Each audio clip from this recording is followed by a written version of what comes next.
Hello guys, 14th March দীঘার উদ্দেশ্যে আমরা রওনা দিলাম। যদিও বাস বা ট্রেনের টিকিট না পেয়ে শেষ মুহূর্তে দ্বিগুণ দাম দিয়ে বাস করে আসি। বেলা 12টায় পৌঁছে আমরা নামলাম সমুদ্রে নিজেদের মতো আবির দিয়ে হোলি খেলে।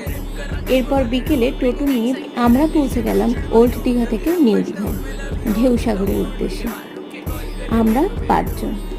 পূর্ণিমার গোলচাঁদ দেখতে দেখতে রাস্তাটা ভালোই ছিল। ভিড়টা যতটা ভেবেছিলাম ঠিক ততটা নয়, তবে তার দ্বিগুণ বা 4 গুণ বলা যায়। সব মানুষই দীঘাতেই ঘুরতে এসেছে দেখে যা মনে হলো। তারপর নিজেদের মতন কিছুক্ষণ সময় কাটিয়ে আর কিছু ছবি তুলে আমরা ফিরে চললাম আমাদের হোটেলের উদ্দেশ্যে জগন্নাথ মন্দির দেখতে দেখতে। Next part tomorrow. Thanks for watching.